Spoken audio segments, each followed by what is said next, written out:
And Coulter, known for her sharp wit and unapologetic opinions, made headlines recently during a fiery appearance on Real Time with Bill Maher.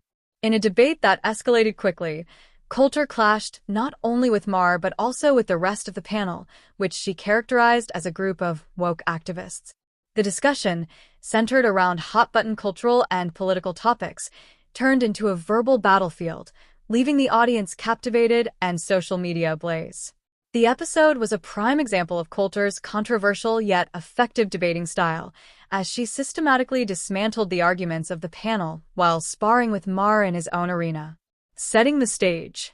The episode began with what seemed like a typical discussion of current political issues, ranging from free speech and cancel culture to gender identity and racial politics.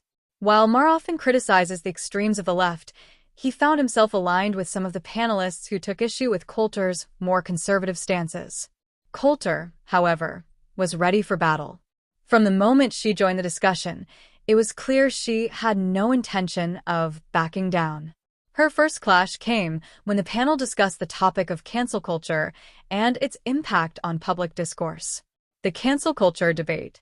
One panelist, a progressive commentator, argued that cancel culture was a necessary tool for holding people accountable. If someone says something offensive, they should face consequences, the panelist said. Coulter immediately fired back, calling cancel culture a weapon of censorship that stifles debate and forces people to conform to a single narrative. Accountability is one thing, Coulter said, but what we're seeing today isn't accountability. It's mob rule. It's about silencing dissent and punishing anyone who doesn't toe the woke line. Maher attempted to mediate, noting that there was a middle ground where accountability could exist without the overreach of cancel culture. However, Coulter wasn't interested in compromise. There's no middle ground when you're dealing with people who think words are violence, she said, gesturing toward the other panelists. The whole concept is absurd, clashing over gender and identity politics. The conversation shifted to gender identity, a topic that has been a lightning rod for controversy. One panelist argued that society has a moral obligation to affirm and support diverse gender identities. It's about respecting people for who they are and creating a world where everyone feels safe and accepted, they said. Coulter didn't mince words in her response. Nobody is arguing against respect, she said. But there's a difference between respecting individuals and forcing everyone to accept ideologies that defy science and common sense.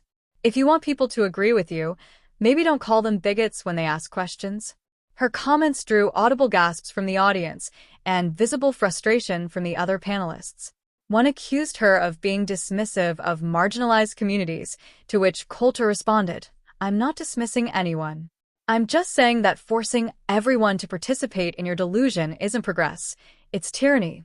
Maher, who has himself criticized certain aspects of woke culture, appeared torn between defending free speech and maintaining the balance of the discussion.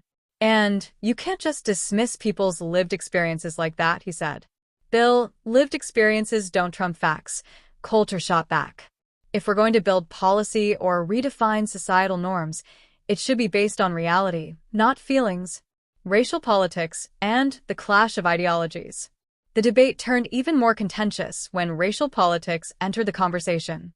One panelist argued that systemic racism is so deeply ingrained in American society that it requires aggressive measures to address. Coulter challenged this notion, stating that focusing solely on race perpetuates division.